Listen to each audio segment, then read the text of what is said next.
thing. It's my pleasure. You're a glutton for punishment. Hi, Dan. Amy. Hi, Dan. Eric, how are you? I'm wonderful. Good. Heather Hamilton needs you to send her recordings of our meetings, though. Yes, we will do it. I sent them. She has them all. Thank you. Yeah, she texted me at 2 o'clock in the morning last night. I don't know why. She emailed at 2:30, and I had already shared. She was only missing 1 month. She just wasn't checking where they are. Hey, I passed on the message. Thank you. Hey, Brian or Amy, did you have a chance to distribute my comments to the committee before to the board before the meeting? I did. You did? Okay, great.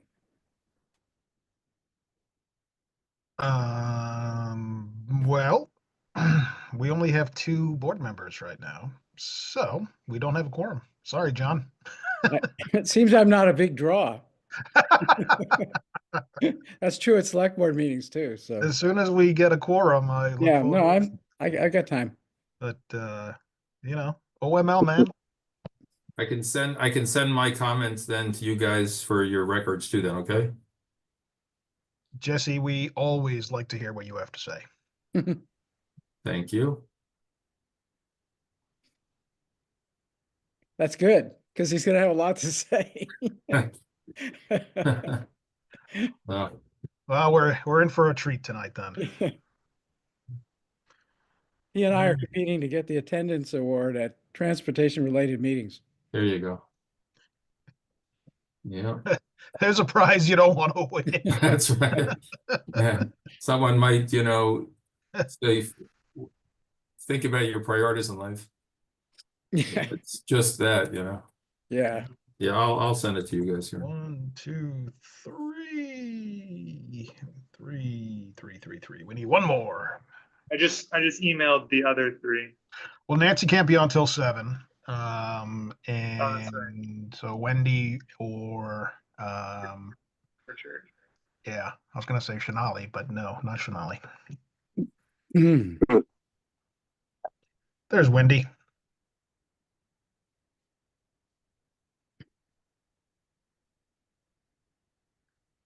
Hey, Wendy, welcome. Okay, I call this meeting of the Transportation Board for the town of Brookline to order. It is Wednesday, April 30th, 2025 at approximately 6:32 p.m. This meeting is being recorded. As we always do, we will take public comments. If there is an item you'd like to comment on that is on the agenda, please wait till we discuss that item individually. So that we'll do a public comment for each item. However, if there are folks who would like to make sort of more general comments, we'd love to hear those now. And our esteemed select board member, John Van Scoyoc, had asked me in advance. So John, the floor is yours, sir. Thank you, Brian, and thank you, Amy, and thank you, members of the board. Good evening. As those of you on this board know, but just to put it on the record of the meeting, I'm John Van Scoyoc, a member of the select board who also serves as the select board's vice chair. As is the transportation board, I'm an enthusiastic supporter of Vision Zero, which is on your agenda tonight. Going back to when Todd Corain was in the position now held by Amy, I worked with Todd and with Brian Kane to think through the process of launching the Vision Zero committee. And the Vision Zero action plan, which your board will hear presented by a consultant tonight, was produced with uncommon speed, I must say, as these things go in Brookline. Just over a year since the Vision Zero committee started to meet, and we now have a Vision Zero action plan. During that period, the awakening in Brookline to the need to expedite street maintenance projects has moved even faster. And to their credit, leadership in the DPW have recognized that the Complete Streets program, which the Vision Zero action plan very much borrows from, came with downsides. In short, Complete Streets projects consume extra resources of staff time, consulting budgets, and complex infrastructure investment. over time, that combination has proved nearly unsustainable. Brookline's list of neglected streets has been growing, while the timetables and the costs of prioritized complete street projects have been stretching to the breaking point. Earlier this year, DPW leadership responded to the deferred street maintenance backlog with a bold turnaround in their approach. A revamped roadway maintenance and preservation program was launched with an ambitious commitment to funding. At the same time, a preferred subset of complete streets was identified in recognition that not every street maintenance project needs to fall under complete streets. The goals of Vision Zero are daunting, even as the new reality of Brookline's acceleration of routine maintenance and upkeep of streets unfolds. And I, for one, will focus on two essentials while watching the rollout of Vision Zero. Number one, addressing Brookline's backlog of under-maintained streets will require full funding and nothing less for years to come. Yes, Vision Zero projects can and should go forward when extraordinary funding is available, but only then, not by sacrificing maintenance and preservation. And number two, staff resources are an important element of the equation. The extra planning that Vision Zero projects require should be reflected in careful prioritization of projects according to, yes, safety first, but also the constraints of staff time and attention. And I want to be clear that I'm speaking as one member of the Select Board, but also please keep in mind that the Select Board fully supports the DPW's recent rebalancing of the town's commitment to road maintenance and to complete streets. And thank you very much for your attention. Thanks, John. Appreciate your time tonight. Thank you as always for all you do for us. And forgive me for an early departure because I was given this time because I've got a commitment at 7 and I won't be with you for the rest of the meeting, but good luck with the rest of your meeting. Thanks, John. Yeah. I neglected to take a roll call, which we are supposed to do. So let's do that now. Doesn't negate your comments, John. Don't worry. I get that. So let's see. Amy, do you mind calling the roll, or Sam, or someone? Sure. Wendy, Here. Richard, Jonathan, Here. and Lynn, Here. and Brian. I am also here. Thank you, Amy. And I think Nancy will be joining us later. We'll put that on the record when she joins. So this is the public comment period for items not on the agenda, that are not on the agenda. And let's hear from our best bike riding friend, Mr. David Krupp. Go ahead, David.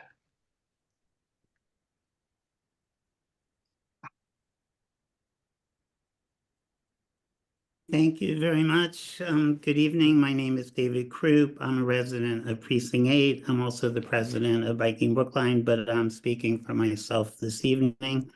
I would like to address the materials that were posted on the town's website today in advance of the May 8th neighborhood meeting that's going to take place to discuss Chestnut Hill Avenue. As many of you will recall, back in March, the staff presented a plan at the Bicycle Advisory Committee for Chestnut Hill Avenue that involved protected bike lanes on both sides of Chestnut Hill Avenue. And at that meeting, there were a number of concerns expressed about both the process, its inclusiveness, the notice to the public, and also there were some people who were opposed to the plan, but there were also many people who supported the plan, including abutters. The outcome of that meeting was that the town staff said that they would go off and come up with some more options, which they have now done, and they've scheduled a meeting for May 8th. But unfortunately, although they've posted 3 options, none of those options involve a protected bike lane on Chestnut Hill Avenue. And my question, quite simply, is why not? Isn't that the whole point of the meeting, to solicit feedback, to get feedback from the public as to what they would like to see on Chestnut Hill Avenue?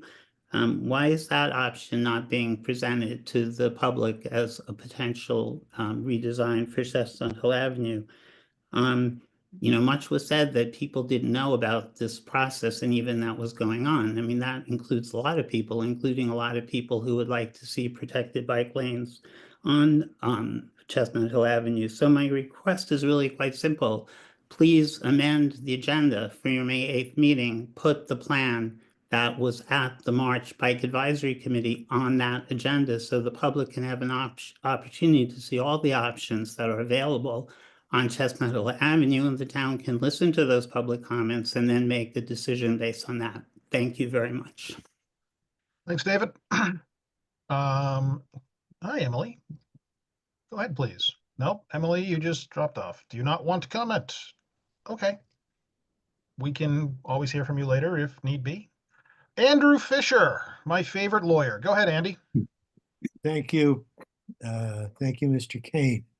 I speak not tonight as a lawyer, but I'll identify myself as Andrew Fisher, town meeting member from Precinct 13 for many years. There is a lot of support for the kind of bicycle facility that was proposed on Chestnut Hill Avenue from Precinct 13 and from a broader area based upon the corridor that Chestnut Hill Avenue serves, connecting various bikeways that congeal at the Cleveland Circle and allow transit by bicycle, currently not in a safe way, to the Chestnut Hill, to the reservoir and further south. There was a plan adopted by, designed by the Transportation Board. I'm sorry, by the Transportation Planning Department that contained protected bike lanes akin to what the town I believed, was looking to as a standard, as a safety standard. There's a lot of support for that within my precinct, among my constituents, and in a broader area. And I have the same question that David raised. Why the proposed plan has disappeared? It seems to me that that should be the first consideration, and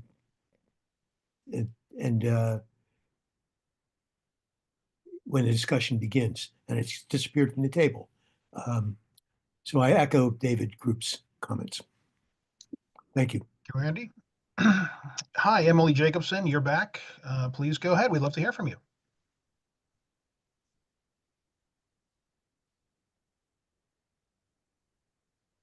Emily, could you unmute, please? Zoom malfunction.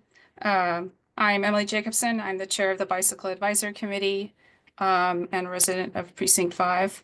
I'm also here to speak in reference to the recently released plans for Chestnut Hill Avenue.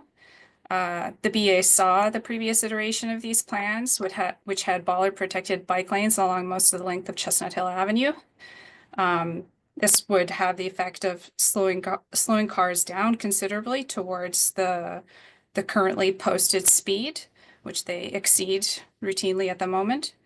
And it would create a safe place for people to bike on Chestnut Hill Avenue. Chestnut Hill Avenue is identified in the Green Routes Bicycle Plan as a key route requiring protected bicycle infrastructure. And you'll also notice that it's part of the Vision Zero high-risk network, which you will be seeing tonight. The committee spoke favorably about the plans and gave several suggestions about intersections. There were several members of the public who also spoke in favor of the plans, and there were also members of the public who were concerned about changes to the roadway. I saw the updated plans recently. One of the alternatives doesn't even have bike lanes. The two other alternatives have what I would consider to be substandard bike lanes for a road with traffic volumes like those on Chestnut Hill Avenue.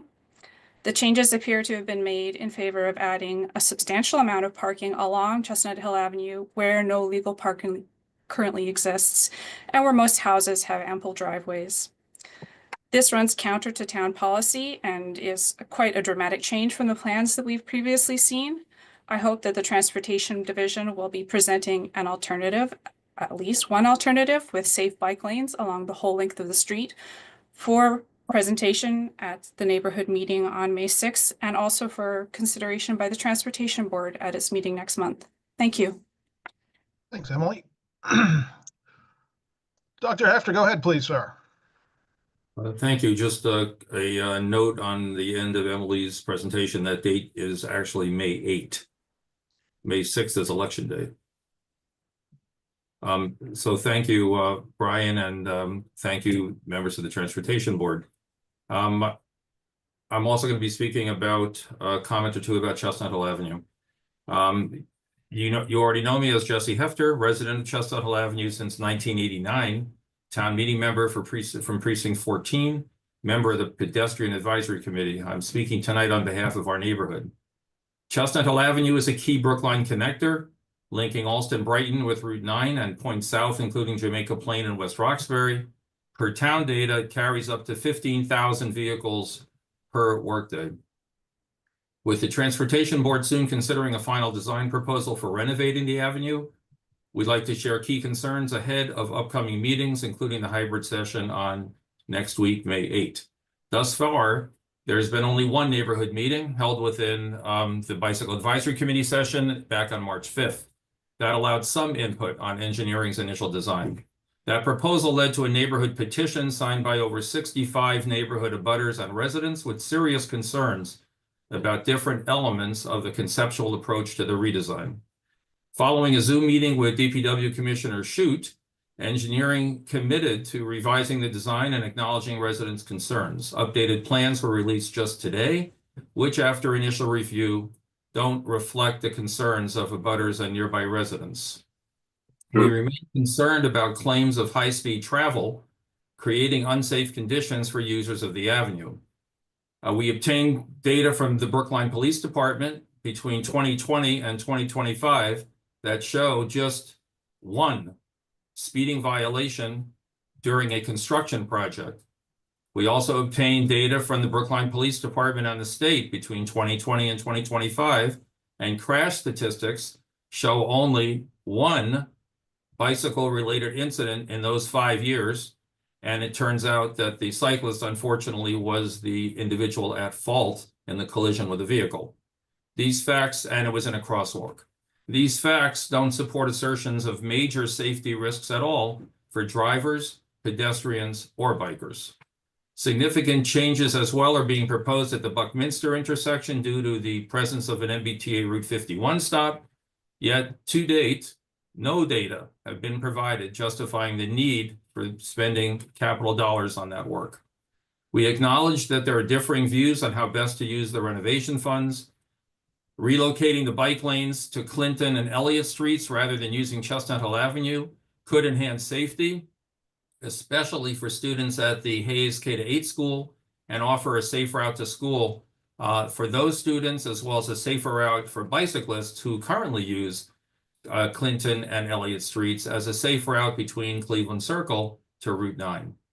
Finally, ultimately, we hope to maintain the avenue's functionality for all users, especially the overwhelmingly vast majority, cars, trucks, first responder, emergency vehicles, who rely on it daily, and the residents who walk, live, and park in and around their homes. Thank you. Thanks, Jesse. Appreciate your comments. Andrew Gordon, I see your hand is up. Go ahead, please.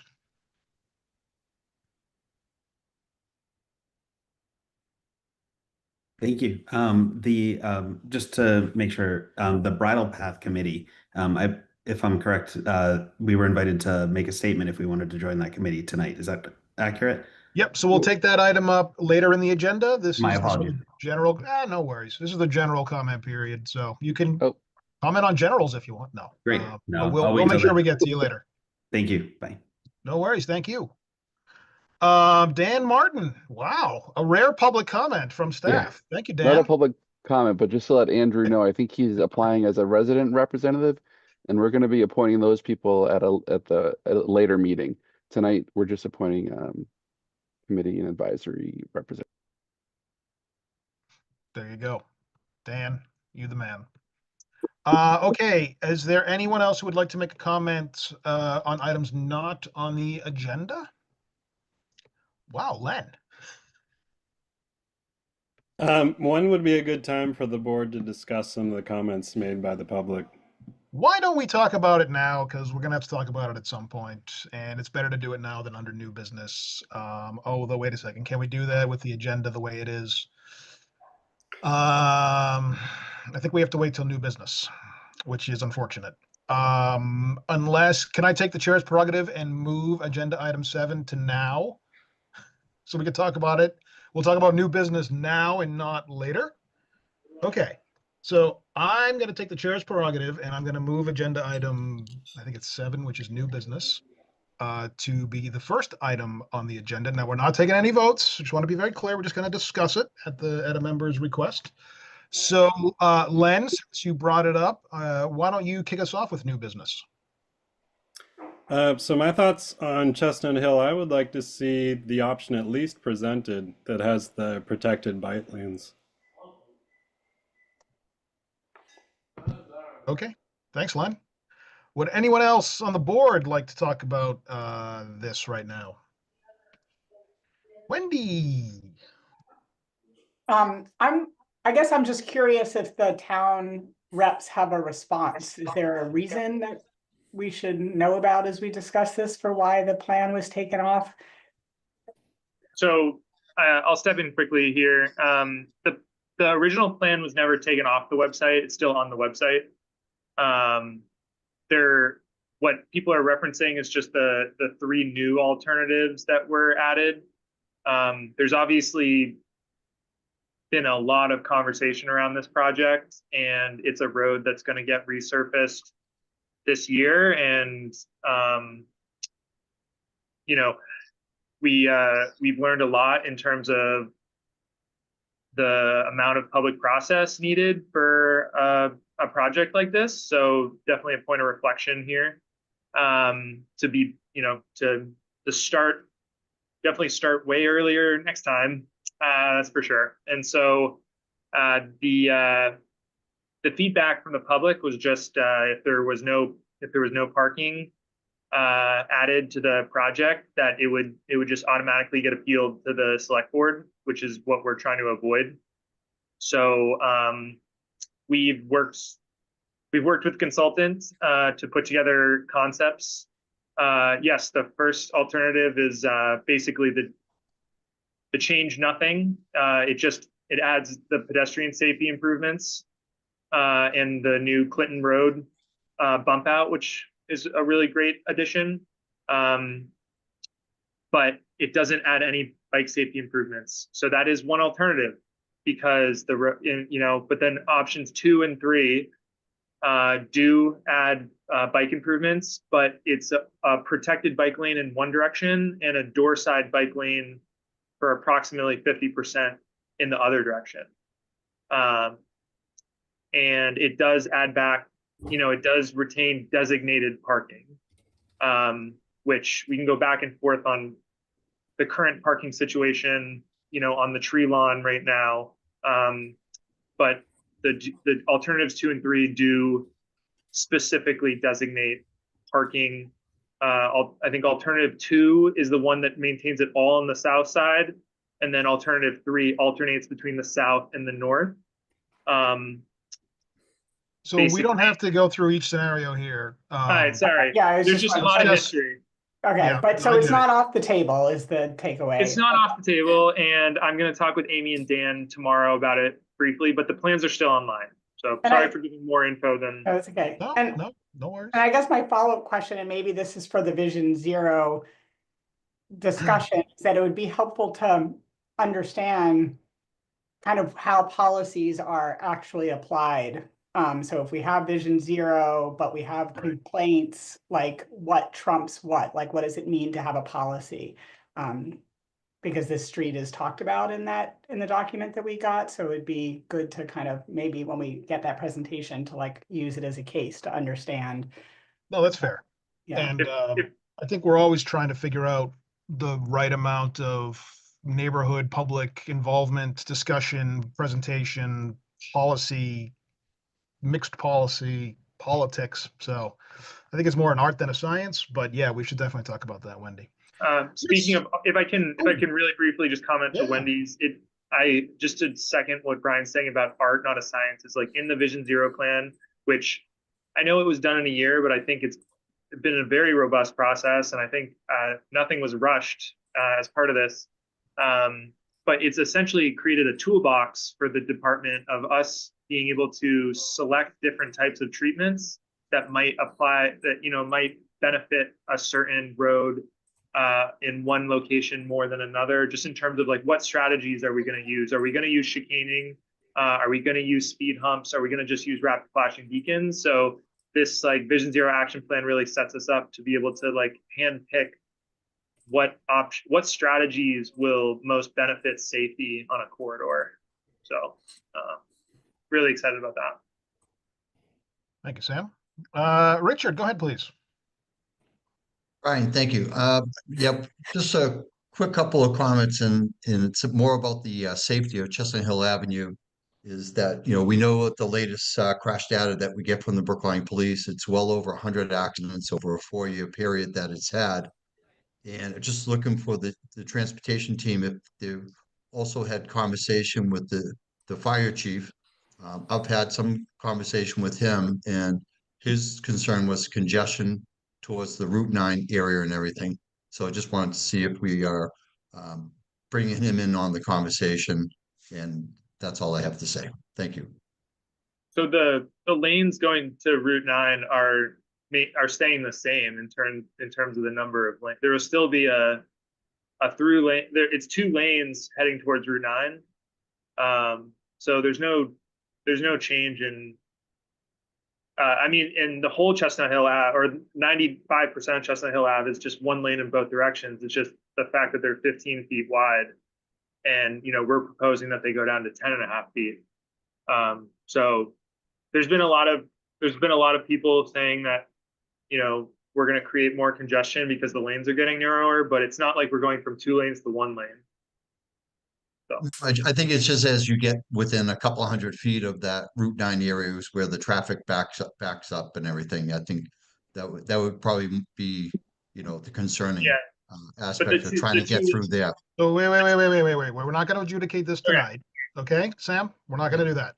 So Richard, have you talked to the fire department? It seems like you have. Yes. Okay, cool. So we talked to the fire department, and I'm sure the fire department and the police department's sentiments will be reflected in any final alternative. Cool. You good, Richard? Okay. Jonathan. Just for context, when we move into the actual discussion of this in the future, what is the need for the rehabilitation of the pavement? How dire is it? It's come up. It's been identified based on the PCI as needing bonded wearing surface, and before it starts to deteriorate to a point where we'd have to have a greater, more expensive resurfacing. Mm-hmm. Okay. So this is a preventative measure.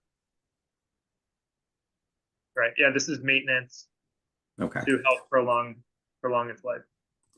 And just remind me, how long does the ultra bonded wearing course last for? I think it's in the ballpark of 8 years. I will defer to. I'll just confirm. Dan or Amy, I think it's 8 to 10 years. I think is what's that? Is a null and overlay. Yeah, Dan, we're having real trouble hearing you. Sorry. So it's just feeding back on itself. I heard something mill and overlay. So it seems like less than a decade, but not much. But a significant amount of time. So whatever gets decided here will be there for a while, is what I'm hearing. And that the need for it is not necessarily dire, but it is a preventative measure to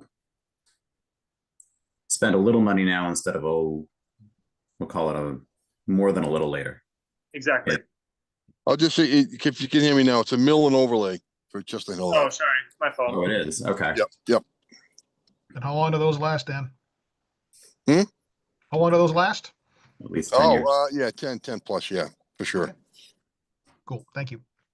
Okay. That just needed the context so that we understand what we're. Yeah, I got a feeling we're going to be talking about this street a lot in the future. You know, some things, as we all remember Babcock Street, so we'll move on from there. That's all. That's all. That was before. That was in my interregnum. So I don't remember that. You don't remember it? You covered your ears and hoped for the best. I remember Washington Street. Anyway, David, second bite of the apple. David, go ahead, please. We got to move on.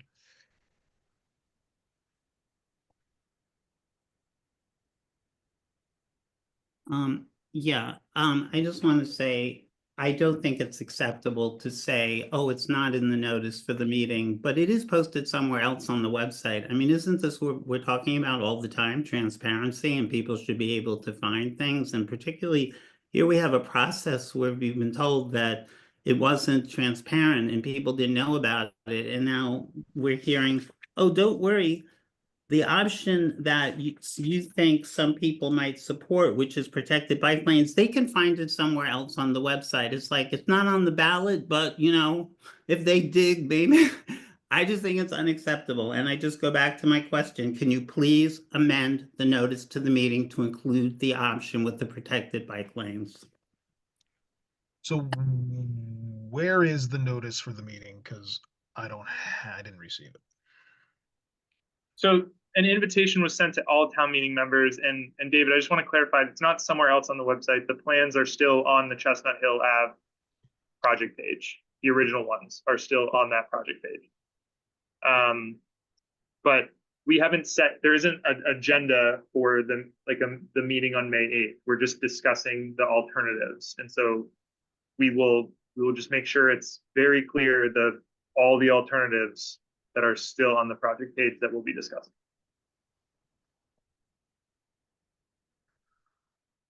Okay. Jonathan, you're back. Yep, just a note on that, on the notices, being sent to town meeting members. Could I ask that those in the future, and this one also, be sent to transportation board members? Absolutely. Thank you. Words out of my mouth there. Well done. Well done. Sorry, Brian. No, it's why you're. I don't want to take any words from you. No, you can have all the words, please. Wendy, I see your hand. I just pulled up that notice. And I do see that in the notice, it says the 3 plans will be discussed. Is that, so are there 4 plans? So I think what Sam is saying is that the bike elements are embedded throughout the 3 plans. And Sam, is that not correct? So there are bike elements in 2 of the 3, but it's just been brought up in this meeting that there is a request to discuss the alternative that was originally proposed in March. And I can talk with Amy and Dan if we need to send out the invitation for a 3rd time that indicates that there will be 4 options discussed, or whether we will just discuss it. I will confirm that with them tomorrow, but all 4 plans are on the project website. Got it. Thanks. Yep. Emily, go ahead, please. Jonathan, can you put your hand down unless you want to speak again? Steal some more of my words. Emily, go ahead, please.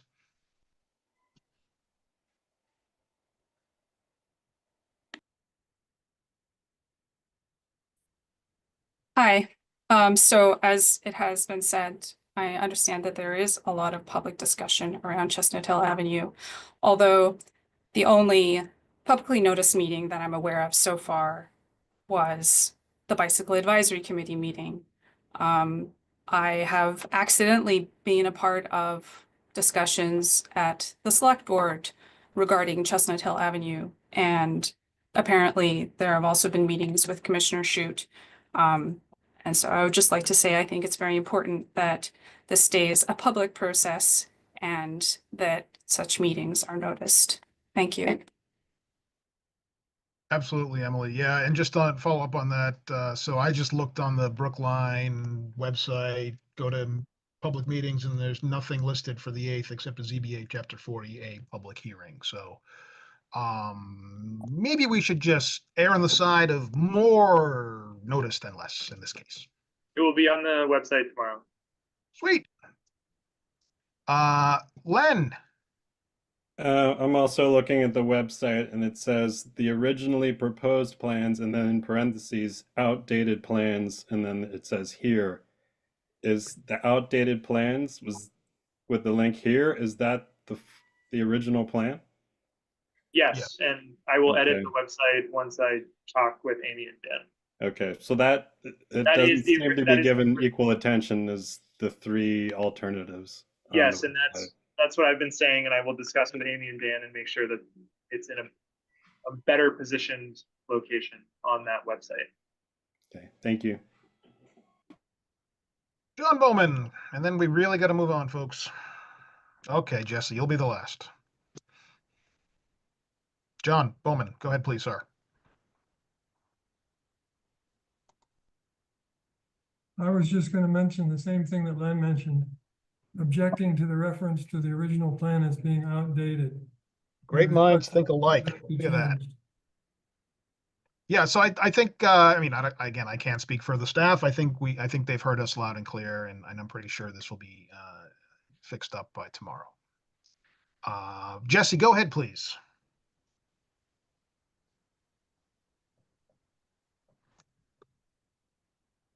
Jesse, Nope. you have to unmute. Jesse, you put your hand down, or did you put your hand up? Dr. Hefter. There he is. Now your hand's up.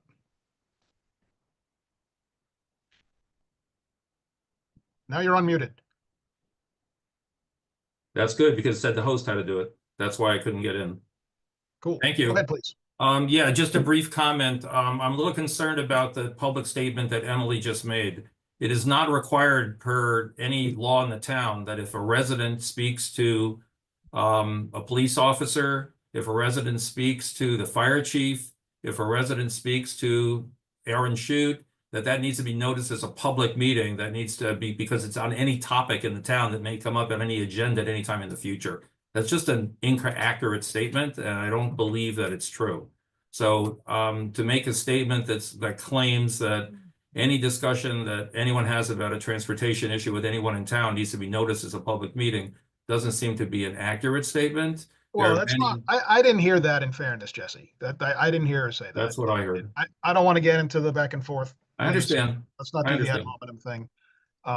We will all follow the open meeting law to the Thank you. American spirit as best as we can, lest Regina Frawley visit us in our nightmares. Oh, I see you've been there too. Okay. Okay. Thank so, you. Amy, you win the prize for the pet visit. Congratulations. It'll be in the mail. Okay, so I'm going to close the discussion on this new business, and which actually was item 6, not item 7. And now we're going to go back to the agenda as it was originally posted before I took the prerogative. So we're going to move on to item number 3, which is action on the consent agenda, which includes the minutes of the March 19th meeting, 7 Oakland Road, no parking sign for driveway access, creation of a town hall, lot resident overnight permit program, and the reduction of a 44-foot no parking zone on Hart Street northbound approach to 20 feet to restore a parking space. Does any board member wish to remove an item from the consent agenda and discuss it individually? So one question, Brian. Yeah. On Hot Street, I noticed that going back looking on Google Maps, you can see that the handicap parking spot there, is that still in use? Do we know? That one was for a resident that does not need it anymore, does not live there, does not live actually. And so it was removed. I'm not sure exactly when that was, late last year sometime, I think. Is that right, Dan? Okay. Good. Yeah. Nope.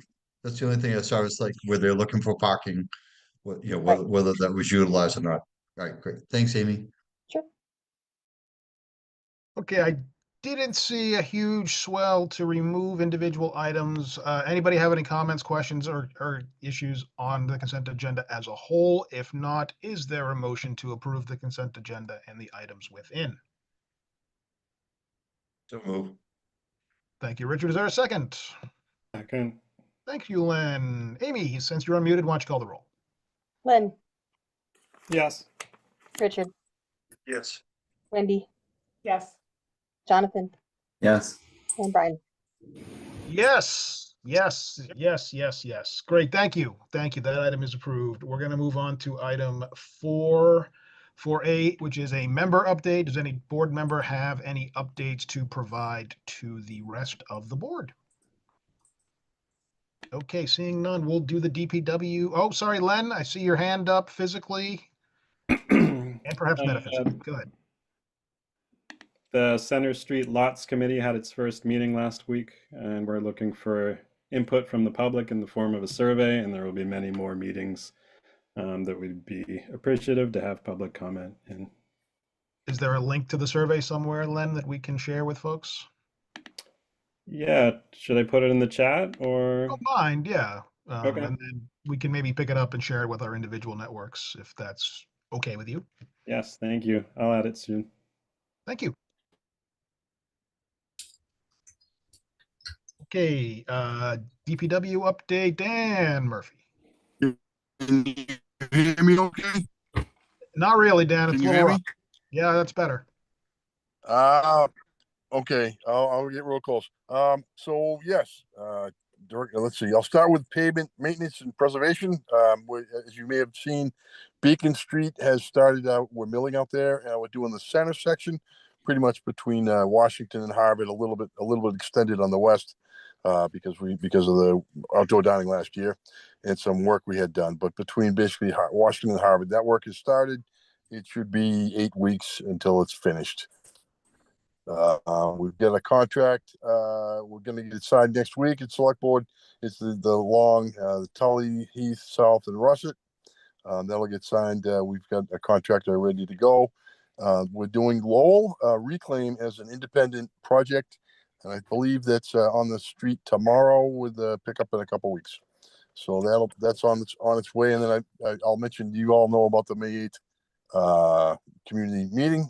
So I'll go by that because we talked about it. Sidewalk work is scheduled to start in June. We've got patching and crack sealing bids that will be signed next week at Select Board.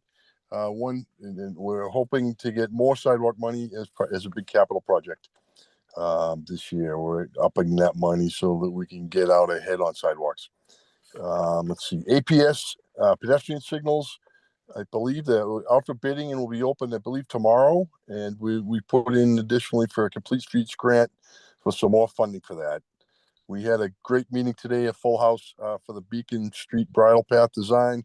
We're really looking at the transition between the Tees project and how we coordinate with the bridle path and how we make sure we have the space and think everything through. So it was a really good meeting with the MBTA consultants and the design builder on that.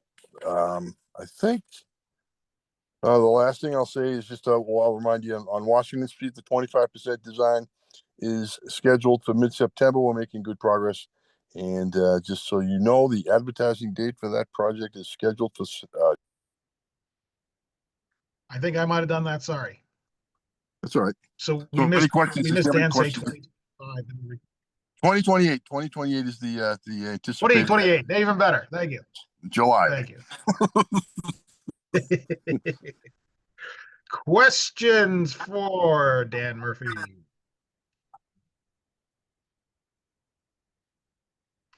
Welcome, Okay. Nancy. Let the record show that our esteemed member, Nancy Moore, has joined us. Thank you for joining us, Nancy.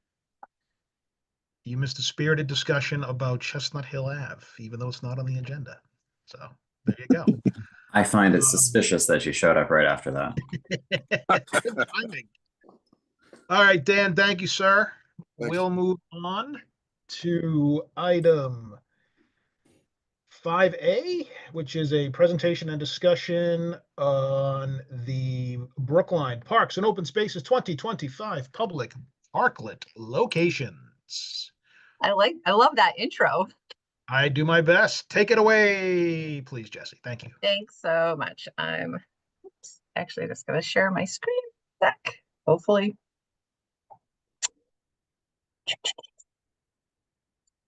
Everybody, well, just thinking about it. Give it a sec. Okay. Hopefully everybody can see a presentation now, our PowerPoint presentation. Sure can. Is it in the weird presentation mode or? Yes. Oh. I mean, that's It okay. wasn't. No, hold on. As long as you don't have notes about Brian on there. No, I don't. Now is it right now? Looks good. Okay, perfect. So I'm Jessie Waisner. For those of you who don't know me, I am the Senior Landscape Architect with the Parks and Open Space Division, and I'm here to talk about our Parklet program. So we started our first Parklet in 2021. They've been funded through the Mass DOT Shared Streets and Spaces program and American Recovery and Investment Act funds. Last year we had 4 different locations, 3 in Coolidge Corner, 1 in front of Eureka Puzzles. Whoops, sorry. 1 in front of Eureka Puzzles, 1 in front of the Craft Zone, and then 1 in front of Clearflower. And then we had 1 here in the village at Kidoo Gifts. Wow, this community just got a mind of its own today. So these are just a couple slides of some different parklets we've done through the years. This was an accessible one that we did on Harvard Street. We've nicknamed this the Barbie Parklet because we bought all this furniture when the Barbie movie came out. And this is all accessible furniture, and even the planters are accessible as well. And with this one, we try to plant herbs and kind of aromatics so people can kind of get up close. We have done a parklet in the past, so the teens of Brookline. This one was a lot of fun. I was involved in this one. So the teens designed it. They picked the furniture out, the plants, and then they actually, as you can see, helped us paint and install the parklet. That one was fun. And then we actually get a lot of love on social media for our parklets. On Instagram, people share pictures of their animals. And then one of the things we have in a couple of our parklets, if we painted the insides with chalkboard paint, and we had people leave messages and draw pictures, and knock on wood, 3 years and counting, or 4 years and counting, we have had nothing inappropriate show up on them. So we call that a win. And then this year. So these are our proposed locations for 2025. As you can see, there is 1 less parklet because we've decided the village is not a great place this year due to the Paris School project that already has put strains on the parking, so we don't want to contribute to that. So you'll see 2 of the locations are the same as last year, Clearflower and Craft Zone, both in Coolidge Corner. And then our new location this year is in front of Coolidge Corner in the Citizens Bank. And that is to tie this parklet, and we're working with the Center Street parking lot team to kind of tie that parklet to their activation project that they're going to do in the month of June. So we're still working on that, exactly how that's going to connect, but that's the idea for that. So that is my short and sweet presentation, and I'm happy to take any questions if anybody has any. Well, thank you very much. I'm a huge fan of the parklets personally and love to use them. Disappointed you're not going to be in the village this year. Understand why. And next year, have several suggestions for wonderful places to put them. Ooh, we'd love to hear that. Yeah, so we look forward to hopefully, well, when the Pierce project, if it ever ends, we'll be able to get back into the village. But I think this is a great idea. Question, are you looking for us to take action on this tonight, or are you just being very polite and letting us know what's going on? I'm not exactly sure if it's an action item or not, so. No action required, just a friendly update. Yes, there it is. Okay, cool. Questions on parklets? Wendy. Just to clarify, they're completely separate from outdoor dining, right? Like there's still the outdoor dining as a separate thing? Okay. We actually try not, I know we have Clearflower, but we try not to partner with a restaurant because so many of them do outlet dining, but we try to partner with a business that helps us keep an eye on the parklet and help, keep an eye on the trash. Let us know if anything's broken. Okay, so And I this will is say, just open to the public. It's not tied to a business. yep. And this year, a couple of them are going to have a new line of umbrellas. We're trying out metal ones, so we're interested to see how that will work because they all have a sun issue for sure. We hope. Cool. Jonathan. Curious about the funding. How long is that funding source going to last for? How many more years? We actually just spent all the last money. It had to be spent by December of last year. So we have the first kind of round we purchased furniture because we didn't have as much money, but this year we have replaced all the original furniture with very high quality commercial furniture that should last 10 plus years. So we're hoping to keep doing this with the cost just being the plants and the lumber. Cool. Because we also invested in a new line of planters that are self-watering. So we're hoping that will also help us on our watering, given the drought that happened last year. Great. Thank you. Well, cool. Jesse, please keep going. Love to see more of these throughout the town. No need necessarily to keep our public ways for automobile storage, especially in the summer when there's fewer folks around. So make some parks. Cool. Thank you. Thanks for the update. Appreciate your time. Awesome. Thank you guys so much. We're going to move on to our next item, which is formation and appointment of the Beacon Street Bridle Path Design Review Committee. Amy Ingalls, I think this one's from you. Hey, Brian, this one's actually me tonight. But she sent the memo. Damn it. Okay, so just give some history. The Beacon Street Bridle Path project, it's will restore the Olmsted Historic Bridle Path as a shared use path along Beacon Street. In 2023, there was a feasibility study drafted by Tool Design Group, and it confirmed the project's viability and outlined a preferred concept for the bridle path. The study and concept were shaped by significant public input through open houses, surveys, and site walks. $2 million in federal funds and $1 million in matching town funds have been secured to advance the project to 75% design plans. And an RFP was issued for design services, and Tool Design team with H&P was selected. Tool was also the consultant that drafted the preferred concept and feasibility study. The project is anticipated to be a MassDOT-funded transportation improvement project and will be reviewed by MassDOT Project Review Committee this May for entry into TIP projects, also what they call the universe of projects. And once it's submitted, that will secure our place as a TIP project. The Design Review Committee is being formed by you guys, the Transportation Board, which has authority over matters related to parking and transportation on the public ways. The DRC will work with town staff, the Tool Design Group, HNTP, and the public to help guide the preliminary 25% design that will be submitted to MassDOT. And that design will also be sent to the Transportation Board and Select Board for their approvals. The members will represent various boards and commissions and advisory groups of Brookline and also the business and residents along the corridor. The committee is expected to meet 6 to 12 times over the next 16 months. Base plans are being prepared now, and likely the DRC's first meeting will be in late spring or early fall, and we'll avoid the July and August holiday months. We're still working to recruit residential direct abutters for neighborhoods.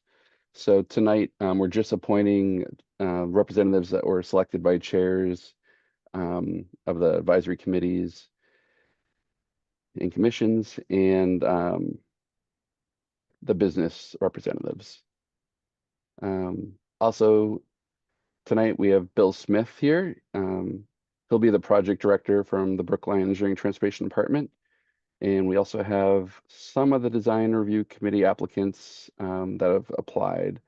And if the chair would allow, I think Bob Miller is in the audience if he wants to say anything on his application, maybe a brief introduction and why his interest in the design review committee.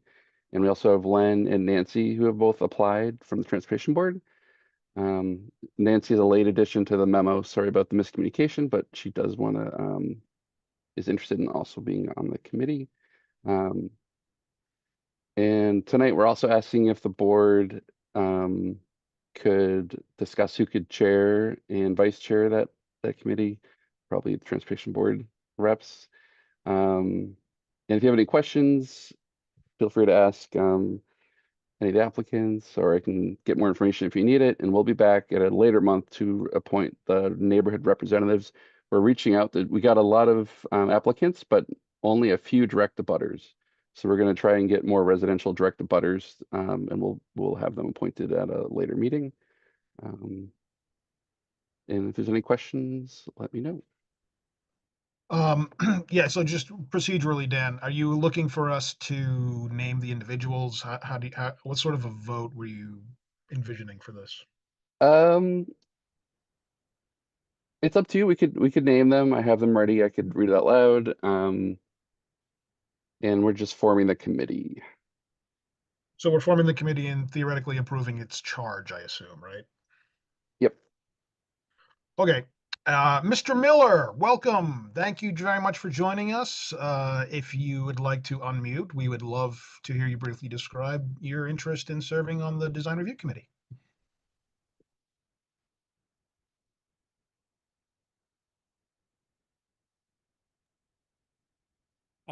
Okay. I wasn't able to unmute myself at first. So anyway, thank you very much. I don't want to take too much of your time, but you know, I'm very excited about representing the Bicycle Advisory Committee in this endeavor.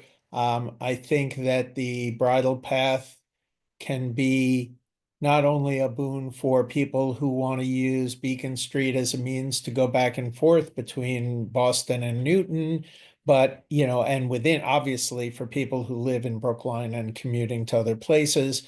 But I think that this can be a real benefit for all of the users of Beacon Street, including all of the merchants and all of the businesses. And I think it's a really exciting project, and I am thrilled to be a part of it. And I would welcome any questions anybody has. Well, thank you for your interest in serving, both on the Bicycle Advisory Committee and on this. We appreciate your volunteerism.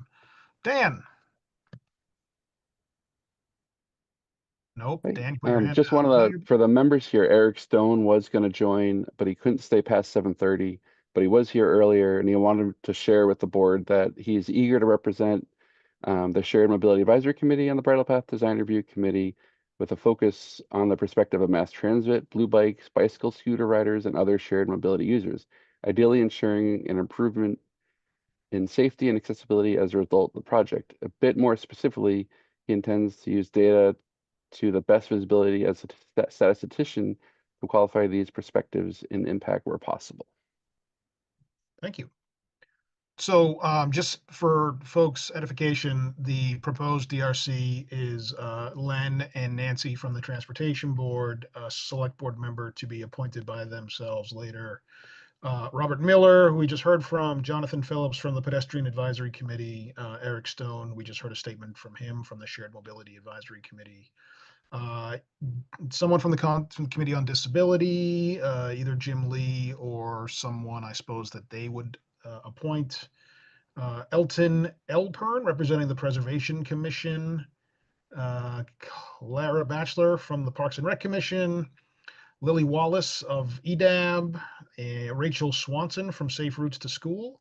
Hugh Madison from the Tree Planting Committee. Hugh reached out to me today, maybe yesterday, and basically did apply. So he wants to do it. And then we want to do the business owners tonight, right, Dan? Yep. Yes.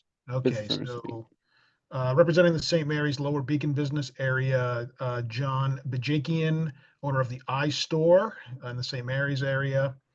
For representing the Washington Square Upper Beacon area, Eilish Gilligan from the where is she from? Washington Square Tavern, and the Small Business Development Committee. And representing Coolidge Corner and Corey Hill, Maury Zapoznik. from the Olive Connection. And as was stated, we will get to neighborhood folks the next time. So those are the folks that the staff are recommending be appointed. Dan, I see you raised your hand, so I clearly said something wrong. Nope, just to clarifying, Jim Lee did apply to be the rep, so he'll be representing the commission. Jim does great work. And the design review committee, let's see, no, okay, so what is their charge going to be? So their charge is to review the consultant's proposals and make recommendations to the transportation board in advance of a 25% design submission to the Department of Transportation. Yeah, I think they'll work with town staff, the consultants, and the public to guide the development of the preliminary 25% design plan. They'll vote on that we'll bring to you guys. So their charge is to advance to the preliminary 25% design plan. Okay. And I would recommend Len serve as co-chair along with a member from the select board if they want. Len, if that's all right with you. And I'd nominate Nancy to be the vice chair because she's full of vice. No, Nancy, of course not. But if you're willing to do that, I think that'd be very good. Is anyone okay with that? Everyone okay with that? Anyone object to that? It's mostly Len or Nancy. It's okay. You're very good. Thank you. Thanks, Len. Okay. Questions, comments, concerns? Anybody from the public want to comment on this item? I'm sure the DRC will have lots of opportunity to hear from folks. So with that said, can someone make a motion to approve the committee membership, charge, and leadership as I just said very verbosely? So moved. I'll take that as a move from Wendy and a second from Richard. And Dan, since you did the item, you get to call the roll. Brian? I'm a yes. Yes. Wendy? Yes. Len? Yes. Richard? Yes. Jonathan? Yes. And Nancy? Yes. It passes. Thank you. Thank you, folks. Thanks for serving, and I look forward to hearing progress reports on how it's going. And good luck. We'll move on to our next item, which is item 5C. Discussion and acceptance of the Vision Zero Action Plan and adoption of the Vision Zero Resolution. Ooh. Hey, Brian. Yeah. Damn. Take it away, sir. I have the same feeling. Yeah, we're really excited about what we're bringing to the board tonight. I'll be presenting the first part before I hand it off to our consultant, and then let Amy come into close. But I'll just start by saying a thank you to Len, thank you to all members of the Vision Zero Committee who have been working with us for over a year now to develop this plan.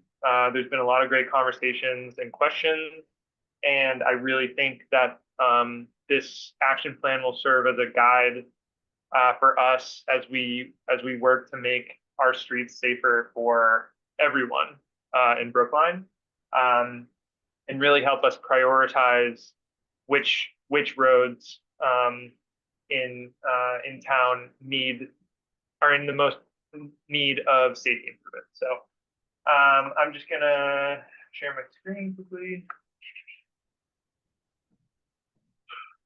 Oh, Alexis, I see you. Hello. Would you be willing to drive? I think I can make you co-host.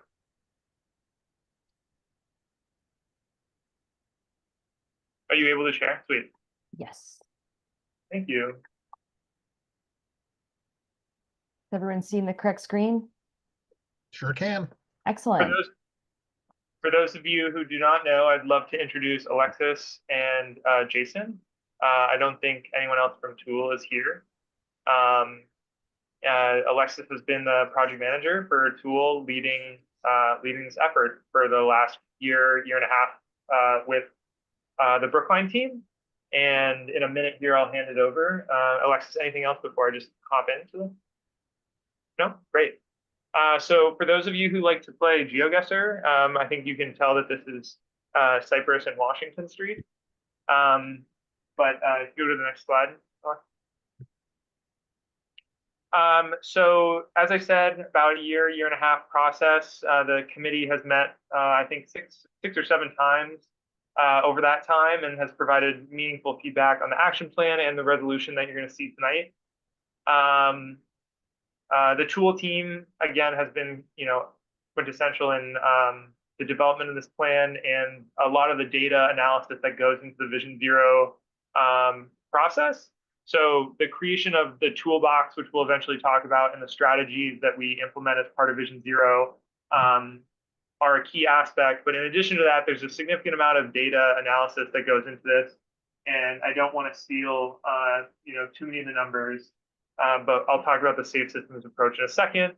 And so we'll talk about the high priority network and the implementation strategies. We'll then talk about the commitment, and then I'll hand it over to Amy to talk about the Safe Streets for All grant opportunities and what happens next for Vision Zero. So the safe systems approach. So the Vision Zero commitment is, as many of you know, is to eliminate all fatalities and severe injuries. From 2019 to 2023, which again, I don't know if I'm stealing this from someone else, but Brookline experienced over 450 injuries in that 5-year period, and that included 3 fatalities. So these things are preventable, and that is one of the goals of Vision Zero, is to understand that we can educate, we can redesign, and we can implement measures that can eliminate these serious injuries from happening. So we can proactively look at those streets that are at the highest risk for these crashes and these injuries to occur, and make sure that we are implementing the best strategies to reduce speeds and reduce the likelihood of crashes. And so by that, we will look at the different types of infrastructure that we can install, rapid flashing beacons, chicanes, speed humps, many of the things that I talked about. Next slide, please, Leslie. So speed, this is a graphic that you've seen before, and you'll see it again. And at this point, it's kind of sad to think that this is 12 years old, but it's still true. And if anything, it's probably skewed even higher. So as you can see, the likelihood of a fatal or severe injury is reduced greatly as speeds are reduced. And this board, in addition to the town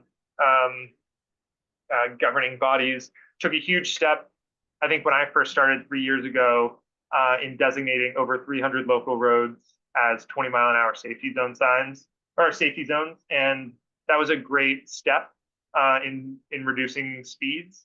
But we need to continue to implement other strategies to reduce speeds and therefore reduce the likelihood of severe injuries, because accidents will happen, but serious injuries and deaths are preventable. Alexis, next slide. So the safe system approach, as I talked about, we've developed a Vision Zero action plan, which you guys have quick read, 116 pages, I think.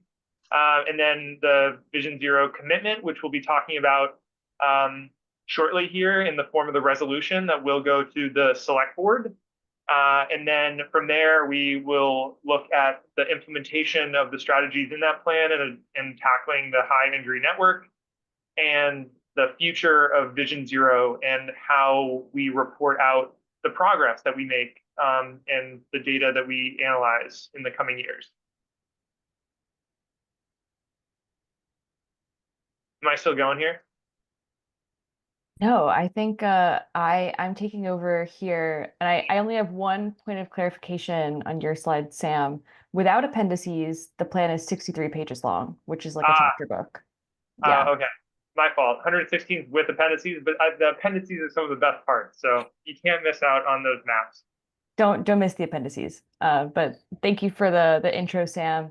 Want to talk a little bit more about the planning process for the Vision Zero action plan. So these are the approximate steps that we went through over the last year and a half. So there was a public engagement process to understand concerns and experiences of people who use Brookline streets, and spread awareness of Vision Zero.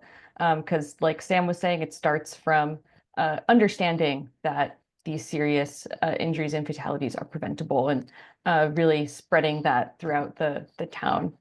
And we did a considerable amount of safety analysis, looking both at where crashes happen, but also just the general characteristics of them. So what are the crash severities? What modes are involved? What are the most common circumstances leading to a crash? And we looked at that for 5 years of town crash data. And so we worked to establish a baseline that the town can measure progress against in the coming years, understand those broad safety issues, and then identify specific high priority locations for infrastructure change. We reviewed a number of existing plans and policies to align the town's approach to Vision Zero with related goals, and also identify opportunities to strengthen policy on transportation safety. That's a big emphasis of the Safe System approach, is to look beyond individual projects, but opportunities to change policies that will shape the way that routine matters are handled. And then finally, all of this is wrapped up into an action plan that we will go through in a little bit more detail.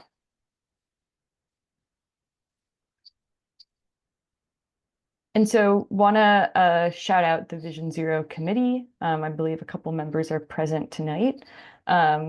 So we had representatives from the Transportation Board, the Select Board, the Bicycle Advisory Committee, the Pedestrian Advisory Committee, and the Safe Routes to School Task Force, as well as a couple resident members. And this whole process was guided by the Vision Zero committee and informed by their input as liaisons to these other bodies. And so a little bit more about the public engagement process. There was an online map survey in which people could leave comments about specific safety concerns they have throughout the town. There were over 250 unique respondents and over 800 comments on the map. We also held 2 public meetings in June of 2024, had a couple pop-up events at events throughout the summer. And then we also held a focus group with Safe Routes to School advocates.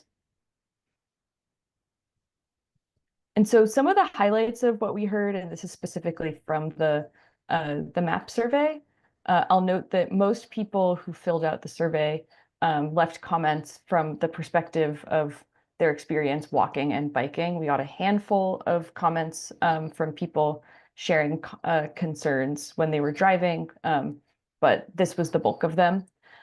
So we got a number of comments about accessibility concerns, and as well as yielding at crossings and speeding, as well as visibility. So these were all things that, combined with looking at the crash characteristics, helped us look at what the toolbox of interventions could be for the town of Brookline. And then among people who left comments from their perspective biking, not too surprising, the biggest comment category was there's no dedicated space for bikes, or the bike lane that exists here does not provide a low stress experience. But similar to the pedestrian comments, a number of comments about speed, as well as yielding at intersections and crossings. And so this helped focus us on interventions that calm traffic, as well as improve the motor vehicle yielding behavior. And so all of this came together into a set of strategies, and this is really the core of the action plan. So there are 28 strategies in the action plan, organized into these couple of themes. The first is systemic safety interventions, and get to that in a little bit more detail in a moment. But this is a set of strategies to transform the street network systemically to align more with the type of behavior that we want to see and that we know is consistent with the Vision Zero goal, lowering speeds and making the streets safer for all users. Safer street design is very similar, overlapping, but more on the policy side, thinking about, like I said previously, how policies can reinforce those same goals by incorporating that change into routine processes. The behavior change theme is focused primarily on opportunities for automated enforcement, which we know will require state approval. But if and when that comes, just for the town to be prepared to capitalize on automated enforcement as a behavior change strategy. Data collection and monitoring gets back to what Sam was saying about monitoring progress over time towards Brookline's Vision Zero goal. Safer vehicles is an emerging area of focus for MassDOT and focuses on opportunities to align Brookline's vehicle fleet with better safety practices, better visibility for drivers, et cetera. And then finally, mode shift and safety culture identifies some sort of tangential but related opportunities to Vision Zero to encourage people to walk, bike, and take transit more and work towards a little bit of a safety in numbers and greater public awareness effect. And so digging in, or I guess zooming out from that to the action plan as a whole, these various components of the action plan are focused mostly on the systemic safety aspect, but want to kind of explain how they all fit together with one another. And so the high priority network was one of the outputs of the safety analysis, identifying those specific locations. The systemic safety toolbox provides a set of design treatments that are primarily low-cost, high-impact measures that can be implemented throughout the network. The strategies, like we discussed, do touch on the infrastructure piece, but also go beyond that. Implementation strategy, Amy will tell us a little bit more about in a moment. That's kind of the how does the rubber hit the road? How does this all get implemented along with all of the other projects that are going on with the town? And then finally, progress tracking to monitor that progress. And so this is the high priority network that are the most important streets for safety investments based on analysis and public input. And so this includes 25% of the street network, but 85% of the injury crashes from 2019 to 2023. And perhaps that's not surprising because if you look a little bit more closely, many of these are some of the more highly traveled streets. And so we looked at two main types of analysis. One, based on where crashes have happened in the past. And so that's the MassDOT crash data. And the other is where crashes are likely to happen in the future. And so we did a bunch of risk-based analysis looking at street characteristics that are associated with more serious crashes. And so this can help us identify streets that are at high risk of a severe crash, but where one just hasn't happened yet. And for bicycle risk in particular, we know that people biking tend to avoid streets that feel really unsafe. And so there might not be bike crashes along a street, but that doesn't mean that there isn't risk for a tragedy in the future. And so we tried to capture both the crashes that have happened in the past and the risk for the future together in this high priority network. And a note on systemic safety and what that means as an approach to implementing these types of projects. It's about installing the same treatments throughout an entire street network, focusing on, instead of tackling streets one at a time, tackling intersections one at a time, finding those opportunities for low-cost, high-impact interventions that can change behavior at scale. And so what we've seen in some peer communities is that these investments in any one location are amplified by the fact that they're everywhere, and they can change people's expectations about how you get around Brookline. And so here's an example from West Hartford, Connecticut, which also went through a Vision Zero process recently. This is all of their planned locations for RFBs, or rectangular rapid flashing beacons. And so this is an example of how they identified a number of similar locations with similar types of risk and are just doing the same thing at all of them. Here, I will pass it to Amy. Thanks, Alexis. So she was talking about the systemic improvements that are part of the plan. And so this is kind of where we can start applying those systemic pieces of the toolbox. You'll see in the blue box there, that's the list of the different things that we have in the toolbox. And then we have the high priority network that Alexis also mentioned. And so this implementation strategy is where those two things come together. So it looks at all the different streets on the high priority network, sometimes breaking them up into segments, if that makes sense, and assigning different tools in the toolbox to them that are appropriate for the context and the need. And so they're also prioritized by segment based on a lot of different factors. Risk is one of them. Risk and crash history is one of them, but also, maybe land use is another thing we looked at, so maybe access to a school or a park or things like that. So we have these, basically ready to go project initiatives that are prioritized that we can start, looking into funding very quickly. And that's great because hopefully we will get through all the approvals for our FY26 funding in the next few weeks, and that will include Vision Zero funding that's currently proposed for implementation. That's $500,000. So we can certainly do a lot of great things from the toolbox with that. And these things in the toolbox too, they're the things that we know that are just very useful in almost any situation. And we know, we have lots of data over the years in lots of different places that backs this up. These are tried and true tested methods. So, things like curb extensions and daylighting, for example, that can be used in so many different places. If there's a crosswalk, there's definitely ways that you can, make it so that the intersection doesn't have any parking near it, and you can see that crosswalk better. That's kind of something that you could apply to almost any crosswalk.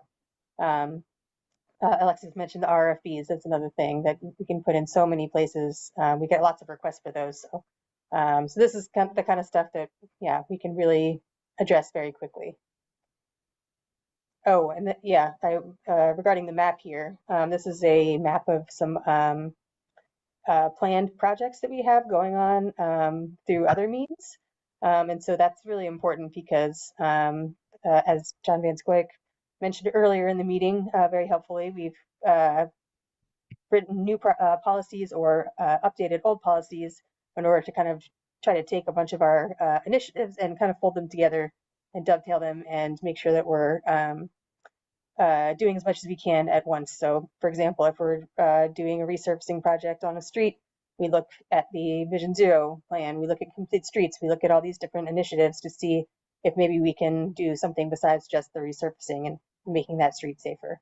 So these are the plans, some planned projects that we have going on that are that would really dovetail well with Vision Zero implementation. Next.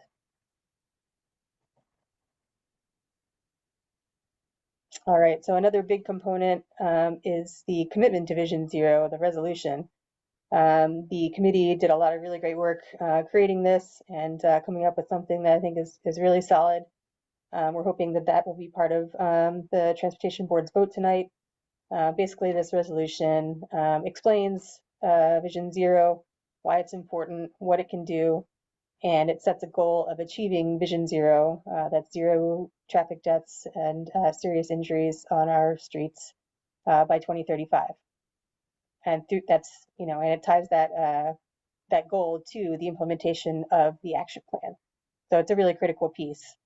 What it also does is it establishes the Transportation Board as the kind of overseeing body for implementing the action plan, and also the vehicle by which the staff can bring progress reports as we implement the plan. Next. I think Sam mentioned this towards the beginning. This is a federal grant, Safe Streets and Roads for All, that has stuck around, thankfully, from the U.S. Department of Transportation. And they've really put in a lot of money into this, and it's only a few years old, but several municipalities across the country have done some really just really game-changing projects with this. You know, you see some pretty decent price tags on there. You can do a lot of RFPs for $25 million. So, you know, this is a really great opportunity.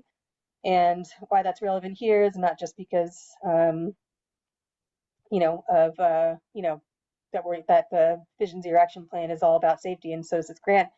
Actually, the presence of this Vision Zero Action Plan makes us eligible to apply for this grant. So that's part of the reason that we did this, so we can get access to some of this great grant funding. And we'll be talking, staff will be talking together about how we can take the recommendations of the Vision Zero Action Plan and come up with a package that's as competitive as possible to get some of this great grant funding. Next. So yeah, that's kind of one of our next steps is to think about what we want to do to apply for this grant. And then next steps here in our meeting for the Transportation Board is to vote to adopt the plan and also the Vision Zero resolution. Okay. Thank you very much. So this one is really, really important, especially, I mean, it's important to all of us, so it's very important to me. So, you know, unfortunately, we sort of kicked this whole process off in November, December of 2001, following the death of Patricia Arniello on Downing Road. And it was sort of then that the wheels for this really started to move. And I know that it's quick by Brookline measures to be done in a year, but it really has been a 3.5 year minimum process to get to this point. So I'm really happy we're here. In the intervening 3.5 years, we have had other fatalities on our public ways. And as the name implies, one is too many. So if we can use the tools in this toolkit and these policies and potentially the additional funding to slow down one car and prevent one tragedy, it's worth it to me. And people often like to complain about the Transportation Board is all about bikes, and it's all about pedestrians, and it's all about this, and it's all about that.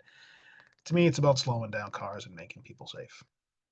That's why we do this. I don't see bike projects. I don't see ped projects. I see slowing down car projects, and that's what I'm interested in. Because one is too many, as I've said before. And I know it's become cliche at this point, but it really is true. So I'm very grateful to you, Alexis, Jason Atul, and to the committee, Mike Sandman especially, Len, and for serving on this. Thank you.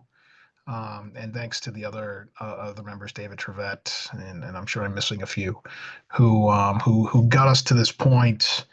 And I think it's important now that we sort of approve this and that we take those next steps and not let this just be symbolic, but also let it be something, a living document that we can utilize to slow down cars.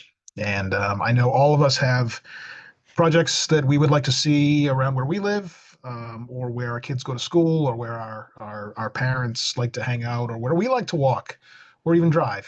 And I hope that this can help us get there. So anybody on the board want to say anything about Vision Zero?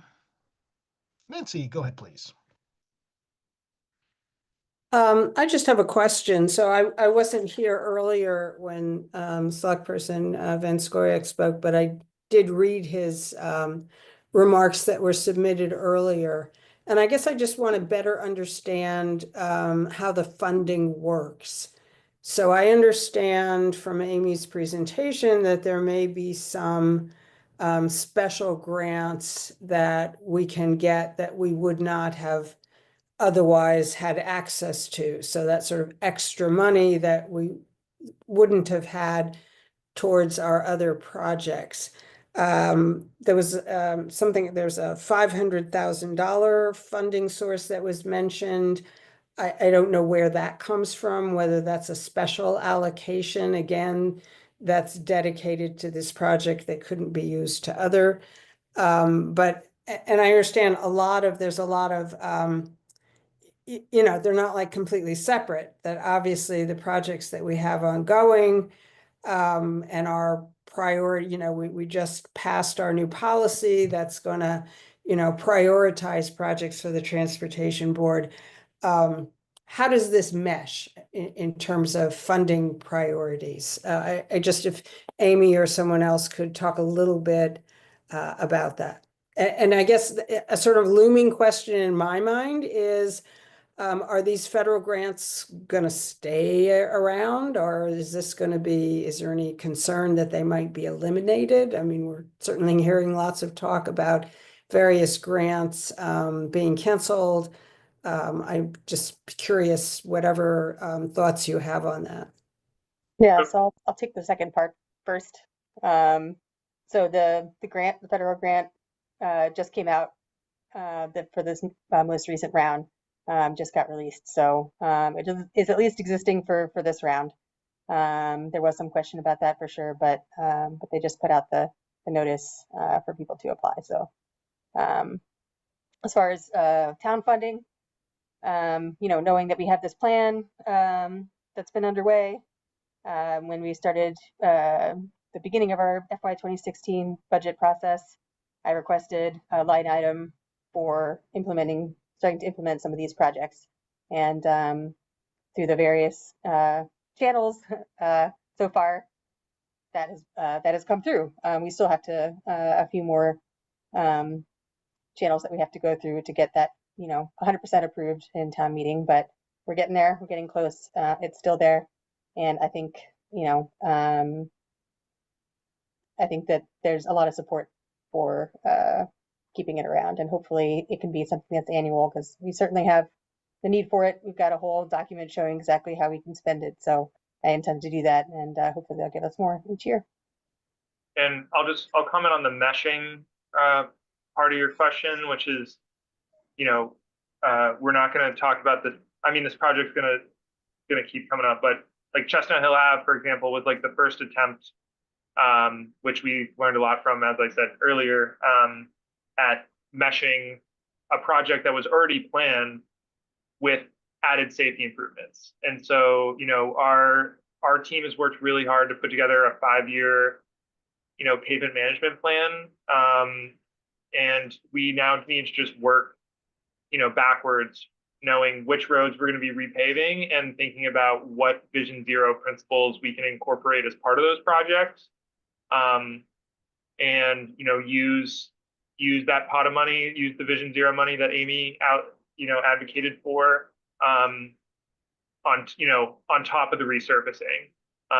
We have roadway funds to repave roads, but, if we need to use Vision Zero funds to install rapid flashing beacons and speed humps on the road as we're repaving it, that means that we're going to be doing the most with the least, spending the least amount of money but getting a really effective result by being able to apply the Vision Zero money when we're resurfacing roads.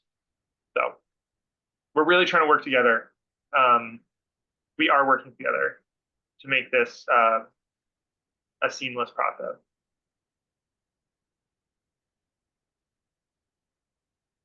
Wendy, why don't you go ahead, please? So I have a kind of follow-up to Nancy's question, and just for comparison. So the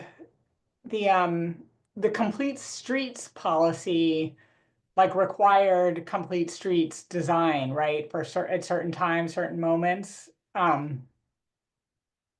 how does this compare, you know, in terms of the cost? And like, for instance, for the project that we're not going to talk anymore about for Chestnut Hill Ave, is that like, would that have had to be a complete streets design project under the, you know, complete So in the simplest way, it is the separation or the renewal of the complete streets policy is allowing us to fix the sidewalk on Chestnut Hill Avenue in only the locations that need it, and retain the rest of the sidewalk that is still in good condition, instead of replacing all sidewalks along the entire road, which would, you know, in the past has greatly reduced the amount of roads that we were able to redo, because we would need to replace all the sidewalks anytime when we were repaving the whole road. And now we're able to repave the whole road and just improve the sidewalks in the locations that we need.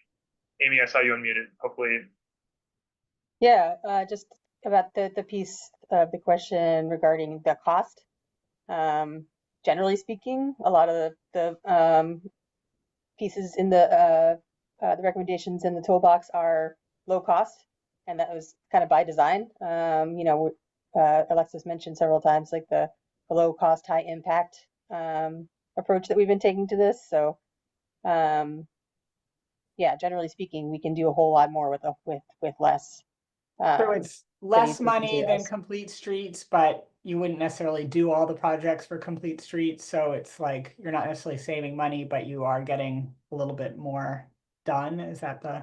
I don't know. What do you mean by you wouldn't necessarily do all the projects for complete streets? Sorry. I mean, if you had to do them as complete street projects, they'd be more costly, right? So you do fewer. Is that what you're saying?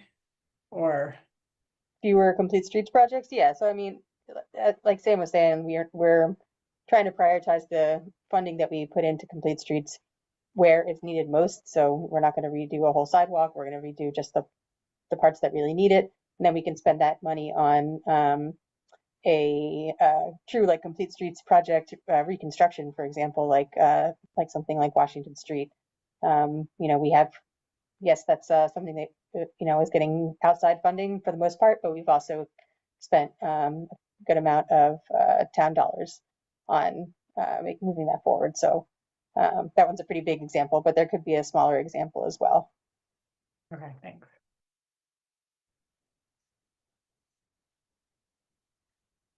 Any other questions from the board? Okay, any members of the public like to make a comment on this item? I don't see any hands shooting up, so we'll assume that that is taken care of. So let me come back to the board. We are asked to approve a resolution, I believe, in our packet. If I could just quickly comment on the resolution, special thank you to Emily Jacobson, Len Woolley, and David Trevette, who drafted this resolution based off of examples from other communities such as West Hartford. And in our last Vision Zero committee, which took place at the beginning of this month, we reviewed it as a committee, made minor modifications to it, and ultimately unanimously passed the resolution, which we hope the board will adopt tonight and send to the select board for official adoption at some point, either the end of May or in early June. Thank you, Sam. Yes, and I neglected to mention Emily Jacobson earlier. We don't thank Emily enough for all she does for transportation in Brookline. Thank you, Emily, as well. So I'm going to read the language. Staff recommends that the board, so I guess this would be the language somebody could move, that the Transportation Board accepts the Vision Zero action plan for staff to use as a planning document, formally adopts the Vision Zero resolution, this resolution establishing a goal for zero deaths and serious injuries due to traffic crashes on Brookline streets.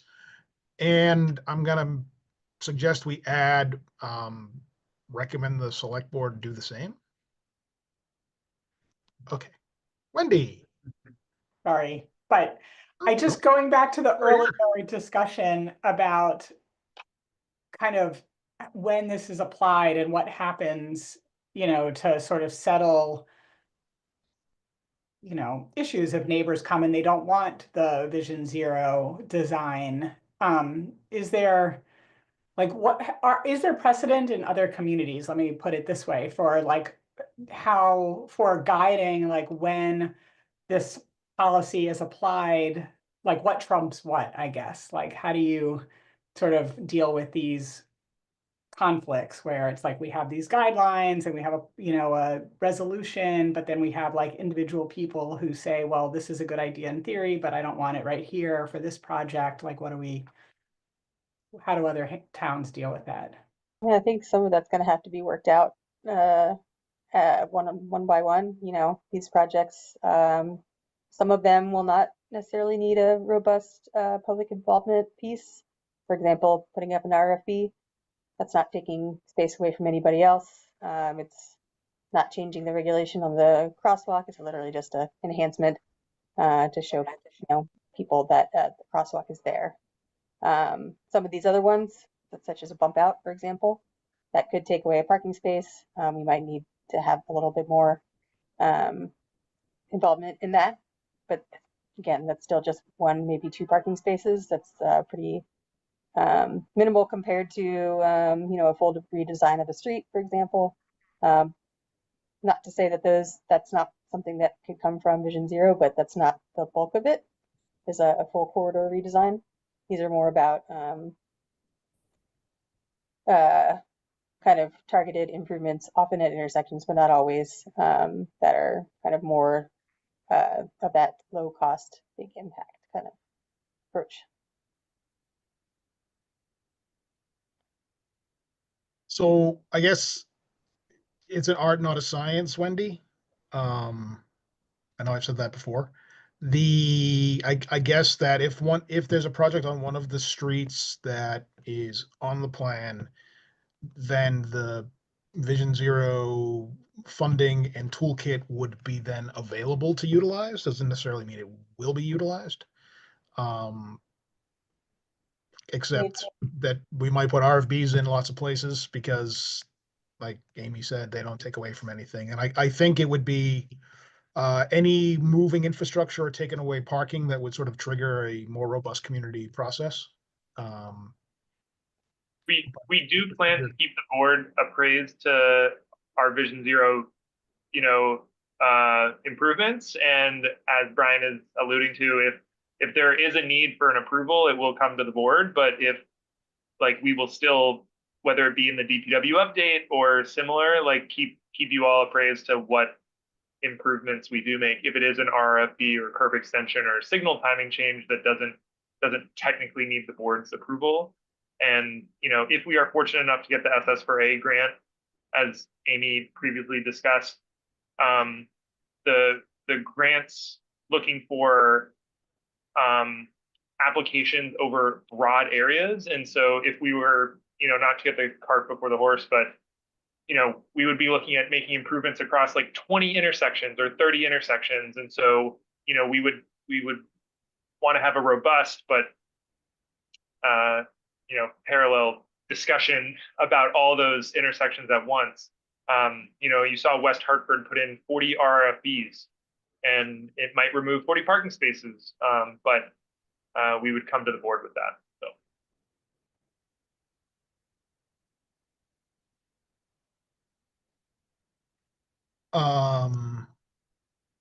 Okay. So Wendy, you okay? Okay. So I read the language. Oh, David Trevette. I wasn't sure. I didn't know you were here. You're always here. David, we'd love to hear from you, sir. This is just a very minor comment in the staff memo on this. There was just a funny phrase in, I think it's on the second page under Vision Zero resolution. It says the accompanying resolution adopted by the select board and recommended for adoption by the transportation board, as if somehow this has already been adopted by the select board, which it has not. So I was confused by that, and I'm hoping somebody can either explain or update and correct that language. Thank you. David, you're right. I mean, it's going to go to the select board. It has to go to the select board after the transportation board. So I'm sure the sentence is just it's just miswritten. So the editor, not surprised. Thank you for catching that, David.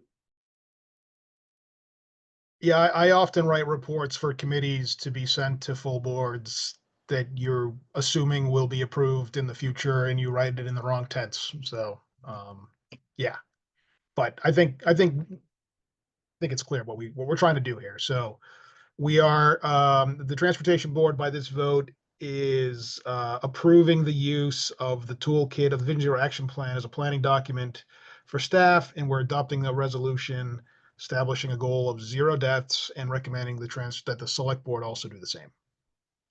So that is that, you know what, I will make that motion because I feel strongly about it. So I will make that motion. Is there a second? Second. Thank you. Sam, you're unmuted. Why don't you call the roll? Brian? Yes. Richard? Yes. Nancy? Yes. Len? Yes. Wendy? Yes. And Jonathan? Yes. Thank you, guys. Thank you very much. Thanks to everybody for all the hard work. Thank you, Alexis.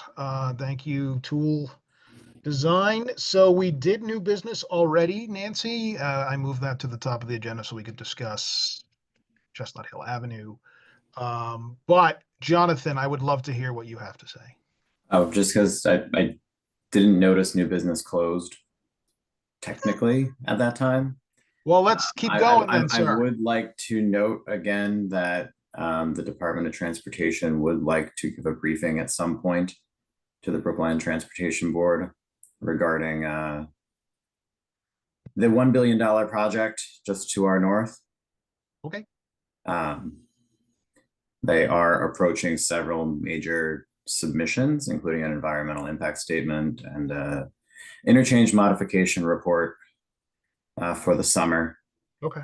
So it would be a good idea, considering the construction impacts that will cause to our town, as well as the new bus and bicycle connections heading north-south, to hear from them.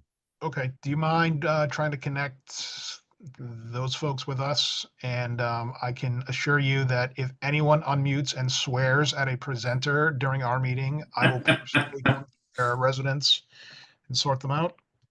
Yeah, they appear to have solved that problem. Okay. So yeah, if you don't mind, just connect us, Jonathan. Honestly, I've been trying to avoid that project like the plague. So, yep, but it's going to come someday in whatever form it comes in. And my professional life. We don't get a lot of say in this project, but it's yep several hundred feet away from us. Indeed. Which is disturbing. Thank you. Thank you. So yes, we'll definitely get that on a future agenda because it is very important. Anybody else have any additional new business? If anyone wants to join on the Boston Bike to Work Day, it's the morning of May 16th, and I will be leading the 7:20 a.m. group from Coolidge Corner. To Town Hall? No, to Boston City Hall.